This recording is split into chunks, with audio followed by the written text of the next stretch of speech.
अब ये दास आपको उन्हीं मंत्रों के अनुवाद करके दिखा रहा है जो आपने पहले इन अन्य आचार्यों द्वारा इनका अनुवाद किया गया था।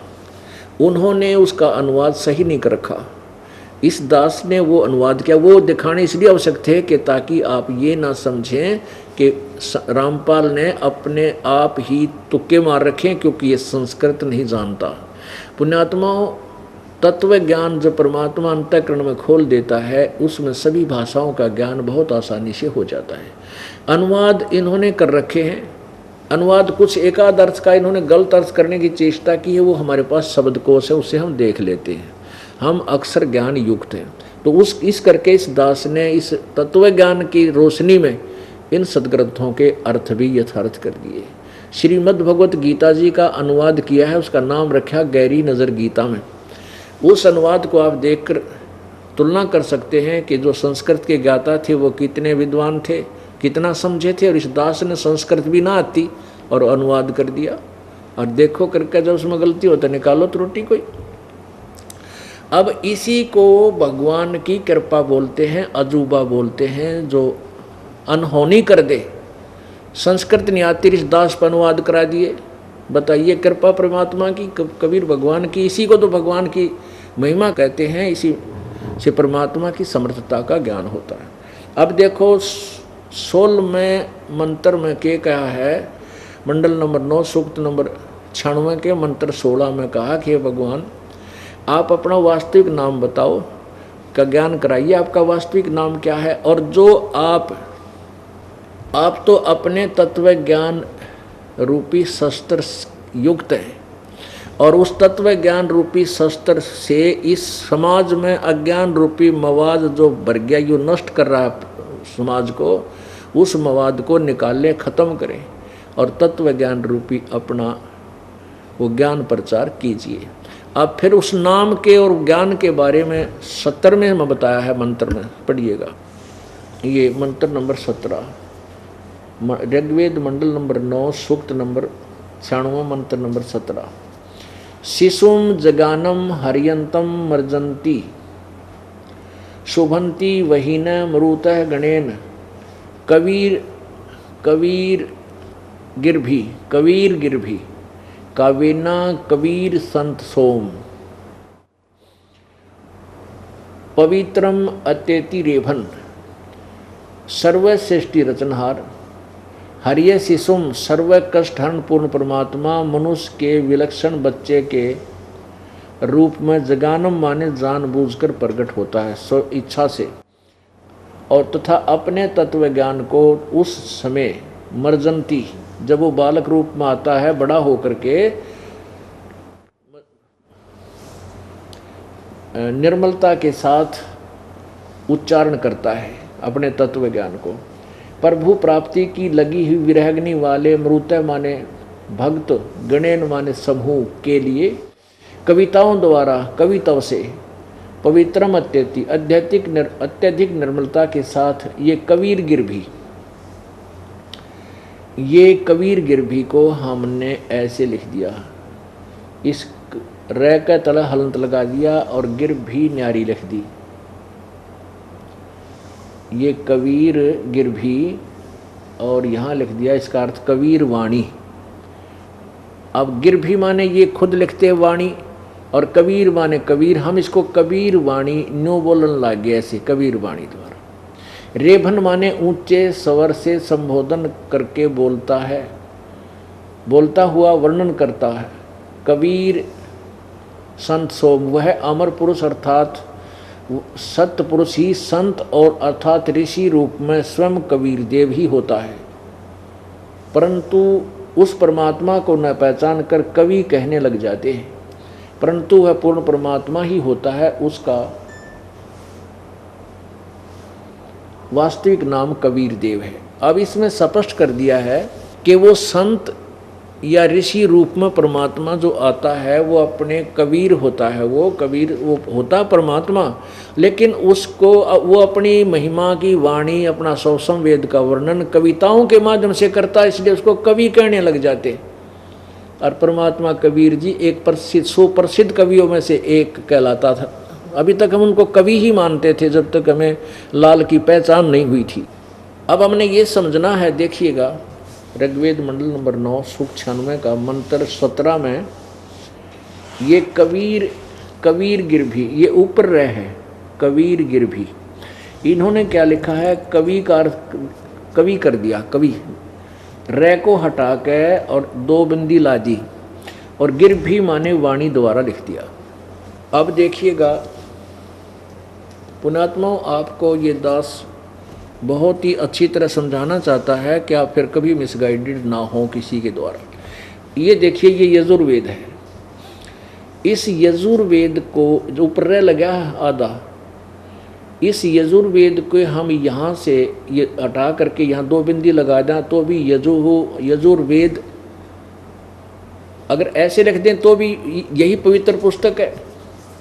इसके समझने के लिए यहाँ आइएगा, ये आध्यात्मिक ज्ञान गंगा इस दास ने एक पुस्तक बनाई है, इसके अंदर यह भेद विस्तार से लिखा गया है।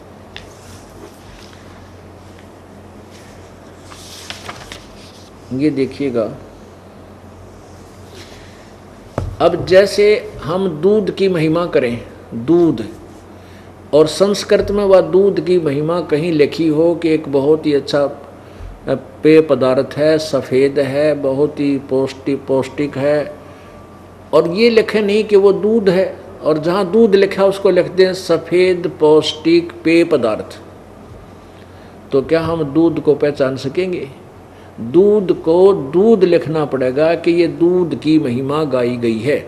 जैसे चारों वेदों में परमेश्वर कबीर देव की, कबीर भगवान की महिमा गाई गई है, और जहाँ कबीर देव शब्द लिखा है वहाँ हमने कहना चाहिए कबीर भगवान है, और वहाँ लिख दें वो कवि परमात्मा है, कवि है, वो सर्वज्ञ है, तो वो अर्थ तो हो सकता है ऐसे, लेकिन कवि आज तक कोई सर्वज्ञ नहीं हुआ है। ये भी ध्यान रखना पड़ेगा कि कवि का अर्थ सर्वज्ञ करना भी उचित नहीं। वहाँ वैसे कवि माने कवि भी होता है, लेकिन कबीर देव जहाँ लिखा है शब्द और वो सेंटेंस प्रसंगवश कवि भी अर्थ होता है, लेकिन जहाँ प्रसंगवश कबीर देव है वहाँ कबीर परमात्मा ही कहना पड़ेगा, वो परमेश्वर कबीर है। ये देखिएगा, अब मान लीजिए ये कोई दूध की महिमा संस्कृत में लिखी है। कलियुगी ऋषियों ने वेदों का टीका भाषा से ऐसे कर दिया जैसे कहीं दूध की महिमा कही गई हो, और जिसने कभी जीवन में दूध देखा ही न हो और वह अनुवाद कर रहा हो तो वह ऐसे करता है, पौष्टिक आहारसी पेय पदार्थसी सवेदसी अमृत उपमा सर्वा मानुषानाम पेयम स त्वम दुग्ध असी। अब इसका अर्थ करेगा कि पौष्टिक आहारसी कोई शरीर पुष्ट करने वाला आहार है, पेय पदार्थ पीने का सरल पदार्थ तरल पदार्थ है, सफ़ेद है, अमृत के सदृश है, वह मनुष्यों के पीने योग्य दूध का अर्थ कर दिया, पौष्टिक तरल है। अब दूध का अर्थ कर दिया पौष्टिक, यहाँ लिखना चाहिए वो दूध है जिसकी उपमा गाई गई है। तो इसी प्रकार जहाँ वेदों में कबीर देव आता है वहाँ कबीर देव लिखना पड़ेगा। पवित्र यजुर्वेद की महिमा कहें कि प्रभु की यज्ञ स्तुतियों की ऋचाओं का भंडार है और बहुत अच्छी विधि वर्णित है, एक अनमोल जानकारी है, और यह लिखे नहीं कि वह यजुर्वेद है, अपितु यजुर्वेद का अर्थ लिख दें कि यज्ञ स्तुतियों का ज्ञान है। तो उस वस्तु पवित्र पुस्तक को कैसे पाया जा सके, उसके लिए लिखना होगा कि पवित्र पुस्तक यजुर्वेद है जिसमें यज्ञ रचाए हैं। तो ऐसे ही ये यजुर्वेद है, इसके ऊपर रे लगा हुआ है। अब यजुर्वेद को संधि छेद करके लिखें यजुर्वेद, भी यही वही पवित्र पुस्तक यजुर्वेद का बोध है। इसको ऐसे लिख दें तो भी वही पुस्तक पवित्र पुस्तक यजुर्वेद का ही बोध है जिसमें यज्ञ स्तुति की ऋचाएँ हैं। उस पवित्र धार्मिक पुस्तक को यजुर्वेद कहते हैं। ठीक इसी प्रकार चारों पवित्र वेदों में लिखा है कबीर देव, तो हम उसको कबीर परमेश्वर है, कबीर हम वह को वह बोलते हैं, तो कबीर देव को कबीर परमेश्वर है, जो सर्वशक्तिमान जगत पिता सर्वसृष्टि रचनहार कुल का मालिक पाप नाशक व काल की कारागार से छुटाने वाला अर्थात बंदी छोड़ है। इसको कबीर देव लिखें तो भी कबीर परमेश्वर का बोध है, और ऐसे लिखेंगे कवि देव कवि ही लिख दिया तो भी इसी परमात्मा को जाने। मेरा दास का इतना ही कहना है, कबीर प्रभु का ही बोध है, इसलिए कबीर देव उसी कबीर साहब का ही बोध कराता है। इतना हाँ समझे हमने। और मान लीजिए हम इनका अर्थ यहाँ कबीर देव ना माने तो भी ये लक्षण सारे उस कबीर परमात्मा में ही वेदों के संकेत पूर्ण होते हैं। वेदों का जो वर्णन है उन्हीं के ऊपर पूर्ण होता है, जो बनारस में जुलाहे रूप में आकर के परमात्मा 120 वर्ष रहे थे, उसी की तरफ पूर्ण रूप से उसी की तरफ संकेत वेद कर रहे हैं। अब देखिएगा ऋग्वेद मंडल नंबर 9 सूक्त नंबर 96, और इसमें क्या स्पष्ट किया है। मंत्र नंबर 16 में तो कहा है कि हे परमात्मन सर्वोपरि रहस्य श्रेष्ठ जो आपका नाम तुम्हारी संज्ञा नाम है, नाम माने नाम है, उसका ज्ञान कराएं, उस नाम का ज्ञान कराएं। इसमें ज्ञान कराया है नाम का 17वें में क्या लिखा। कबीर गिरभी शिशुम जगानम हरियंतम मर्जंती सुबंती वहीनम मारुते गणेन कबीर गिरभी काविना कबीर संत सोम पवित्रम अत्येति रेभन। इसका ये दास से आपको इसमें अर्थ दिखाएगा, जो इस दास ने अनुवाद किया, ये आपको पढ़ाया और फिर पढ़ाते हैं। आपने अभी 16 पढ़ा था, ऋग्वेद मंडल नंबर 9 सूक्त नंबर 96 96 मंत्र 16। इसमें तो पढ़ा परमात्मा अपने उस गुप्त नाम का भेद कराएं। अब 17वें में भेद कराया है और 18वें में। अब 17वें में क्या कहा है कि सर्वश्रेष्ठ रचनहार सर्वकष्ट, इसमें हमने यहाँ भावार्थ लिखा है। ऋग्वेद मंडल नंबर 9 सूक्त नंबर 96 मंत्र 16 में कहा है कि आओ पूर्ण परमात्मा के वास्तविक नाम को जाने। इस मंत्र 17 में उस परमात्मा का नाम व परिपूर्ण परिचय दिया है। वेद बोलने कौन से में, नीचे वाले 17 में वेद बोलने वाला ब्रह्म कह रहा है कि पूर्ण परमात्मा मनुष्य के बच्चे के रूप में प्रकट होकर कबीर देव अपने वास्तविक ज्ञान को अपनी कबीर वाणी के द्वारा अपने हंस आत्माओं अर्थात पुण्य आत्माओं अनुयायियों को ऋषि व संत व कवि रूप में कविताओं लोकोक्तियों के द्वारा संबोधन करके उच्चारण करके वर्णन करता है। यानी कविताओं के द्वारा कोई संत रूप में या ऋषि रूप में आकर प्रकट होता है। इस तत्व ज्ञान के अभाव से उस समय प्रकट परमात्मा को न पहचान करके और ऋषि व संत या कवि मान लेते हैं। वह परमात्मा स्वयं ही कहता है कि मैं पूर्ण ब्रह्म हूँ, सर्वश्रेष्ठ रचना भी मैं ही करता हूँ, मैं ऊपर के सतलोक सचखंड में रहता हूँ। परंतु लोकवेद के आधार से परमात्मा को निराकार माने हुए प्रजाजन नहीं पहचानते हैं। जैसे गरीबदास जी महाराज ने काशी में प्रकट परमात्मा को पहचान कर उनकी महिमा कही तथा उस परमेश्वर द्वारा अपनी महिमा बताई तथा उसका यथावत वर्णन अपनी वाणी में किया। कबीर परमेश्वर कहते हैं, जात हमारी जगत गुरु परमेश्वर है पंथ, गरीबदास लिखित पढ़े मेरा नाम निरंजन कंठ। कबीर परमात्मा बोलते हम ही अलख अल्लाह हैं कुतुब गोस और पीर, गरीबदास खालिक धनी हमारा नाम कबीर। ए स्वामी सृष्टा में सृष्टि हमरे तीर, दास गरीब अधर बसूं अवगत सत कबीर। जब रामानंद जी एक महात्मा वेदों के ज्ञाता माने जाते थे, बड़े उच्च महर्षि कहलाते थे, उनको परमात्मा ने अपनी वास्तविकता से परिचित कराया था और उन्होंने स्वीकार कर लिया था आंखों देख करके। तो उनको कहा था परमात्मा ने, हम ही अलख अल्लाह हैं कुतुब गोस और पीर। गरीबदास जी बता रहे हैं, कबीर साहब ने ऐसे कहा कि गरीबदास खालिक धनी, पूरी सृष्टि का मालिक और मेरा नाम कबीर। ए स्वामी सृष्टा में कबीर साहब कहते हैं रामानंद जी को, स्वामी महर्षि रामानंद जी को, ए स्वामी, क्योंकि उनको गुरु धारण कर लिया था भगवान ने इस परंपरा को बनाए रखने के लिए, इसलिए स्वामी बोल रहे हैं। ए स्वामी सृष्टा में, सृष्टा माने सारी सृष्टि का रचने वाला, और ये सृष्टि मेरे तीर माने मेरे आधार है। और कहता है दास गरीब अधर बसूं, ऊपर रहता हूं मैं सतलोक में, ऊपर अवगत सत कबीर। अब यही वेद प्रमाण करेंगे, देखिएगा। अब 18वें में वो मंत्र में स्पष्ट किया है, ऋग्वेद मंडल नंबर 9 सूक्त नंबर 96 96 मंत्र 18 में, ऋषि मना ये ऋषिकृत सवर्षा सहस्रणीथ माने हजारों वाणी, पदवी कवि नाम तृतीयम धाम महिष शिषा संत सोम, विराजम अनुराजती सतुप। वेद बोलने वाला ब्रह्म कह रहा है कि जो पूर्ण परमात्मा विलक्षण बच्चे के रूप में आकर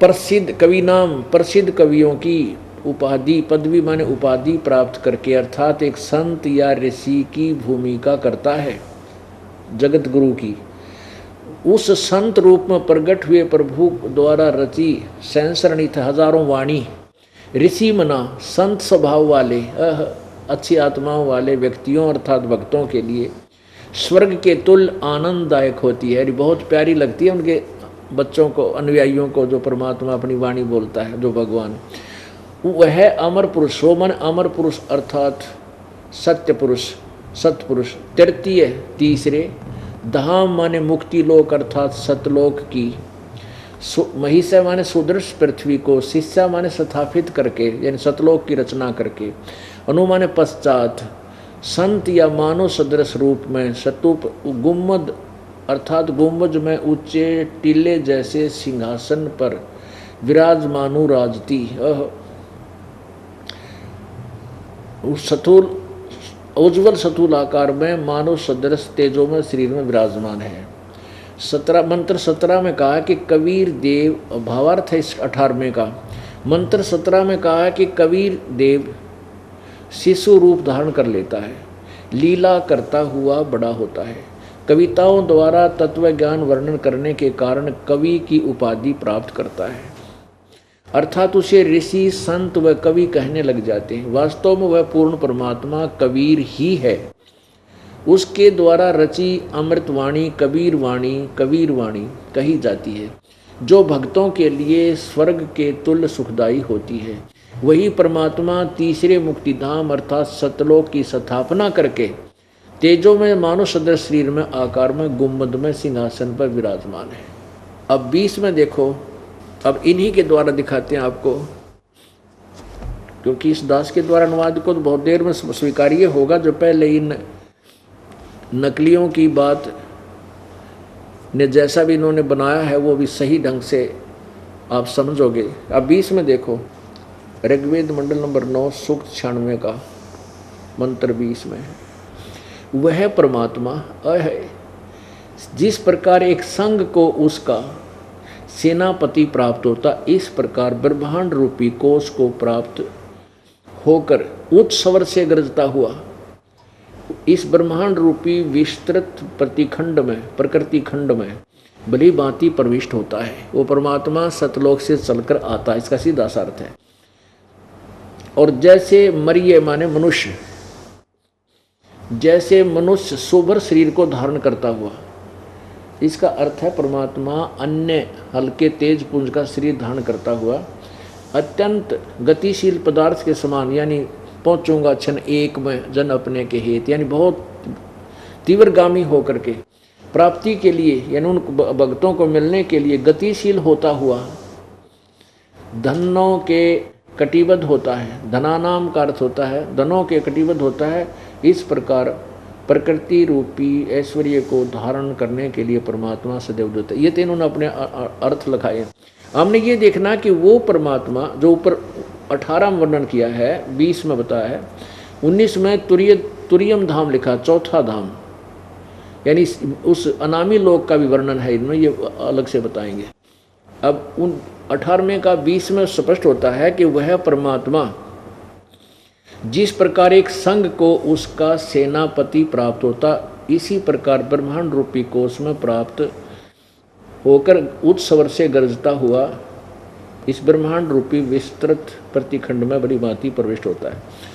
अब कहते हैं वो परमात्मा जब आता है तो एक बहुत बड़े समुदाय को तत्व ज्ञान दे करके अपना अनुयायी बनाता है और उनमें वो सदगुरु यानी गुरु रूप में ऐसे विराजमान होता है जैसे सेनापति बहुत बड़े संघ का सेनापति होता है। यानी अपने बहुत बड़े यानी जनसमूह का वो मार्गदर्शक होकर के गुरु पद पर विराजमान होता है। कबीर परमेश्वर आज से 600 वर्ष पहले जब आए थे, 120 वर्ष तक यहाँ इस मृतमंडल में रहे थे, तो उनके 64 लाख शिष्य हुए थे उस टाइम। 64 लाख, विचार करो पुण्यात्माओं। उसमें ना कोई मीडिया था, ना कोई लाउड स्पीकर का साधन था।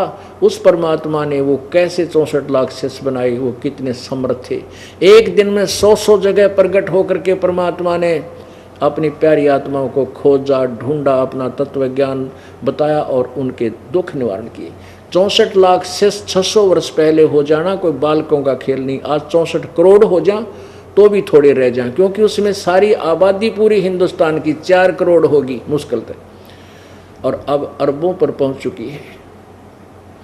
और उसमें 64 लाख परमात्मा के शिष्य हो जाना, तो यही वेद प्रमाण करते हैं कि वो परमात्मा मनुष्य जैसा, जैसे मनुष्य शरीर धारण कर लेता है, मनुष्य जैसा शरीर धारण करके आता है, मनुष्य जैसा ही शरीर धारण किया करके वो परमात्मा यानी अन्य हल्के तेज पुंज का, जैसे गरीबदास साहिब कहते हैं, तेज पुंज तन दे धरकर इस विधम को भेंट ही।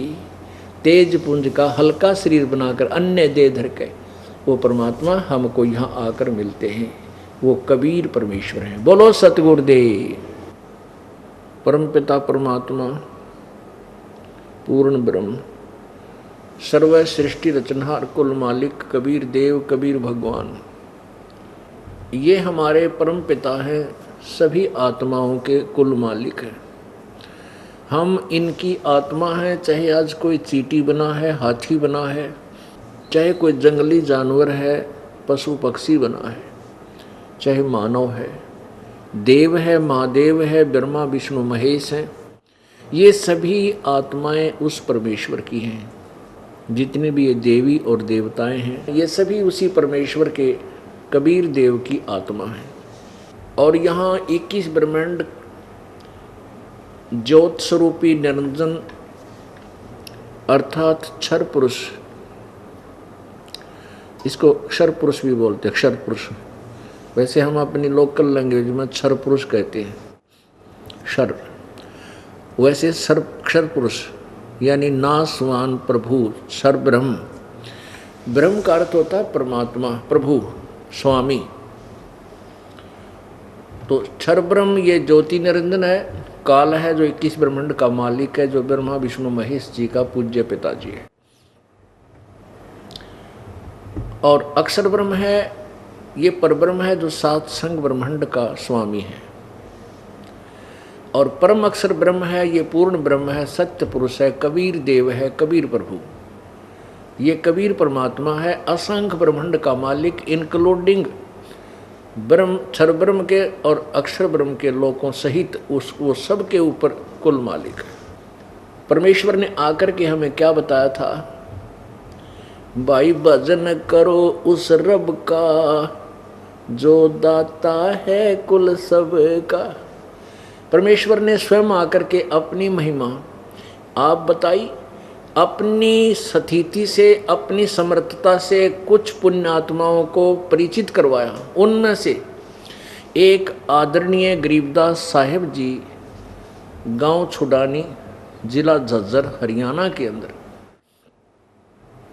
एक किसान परिवार में उत्पन्न एक प्यारी आत्मा है। उन्होंने परमेश्वर को देखा, साक्षात्कार किया।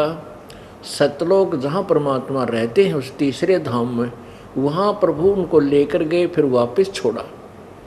उसके उपरांत गरीबदास साहेब जी ने परमेश्वर कबीर देव की, कबीर जी की, उस परम अक्षर ब्रह्म की महिमा कलम तोड़ कही है, सत्य कही है। उन्होंने बताया है अनंत कोटि ब्रह्मांड का एक रति नहीं बार, भाई सतगुरु पुरुष कबीर हैं ये कुल के सिरजन आरे। अनंत कोटि ब्रह्मांड का उस मालिक के नहीं एक रति भी वजन, यानी इतनी समृद्ध शक्ति है वो, क्योंकि उस परमात्मा ने अपनी शब्द शक्ति से सभी को आदेश दे रखा है, उसी तरह ये घूम रही है। परमात्मा फरी है, परमात्मा ने विधान बनाकर छोड़ दिया है, प्रत्येक पदार्थ का गुण बना दिया है। उस गुण के आधार से वो प्रत्येक पदार्थ, प्रत्येक प्राणी, उसका जो सिस्टम परमात्मा नियम बना रखा है उसके आधार से चल रहे हैं। सभी ब्रह्मांडों को आदेश दे रखा है, वो उसी प्रकार और उसी समय तक, निर्धारित समय तक अपने आप चलते रहेंगे। ये ईश्वर आदेश है, क्योंकि शब्द में बहुत जबरदस्त शक्ति होती है और परमात्मा फरी है। अनंत कोटि ब्रह्मांड का, अनंत करोड़ ब्रह्मांड का एक रति यानी 1 ग्राम नहीं भार, और सतगुरु पुरुष कबीर हैं भाई कुल के सृजनहार। सतगुरु का अर्थ होता तत्वदर्शी संत, और पुरुष माने परमात्मा। वो परमात्मा भी वही हैं और वास्तव में तत्वदर्शी संत भी वही हैं। और वो कौन है? वो कबीर परमात्मा है, कुल के मालिक, कुल के सृजनहार, सबकी रचना करने वाले।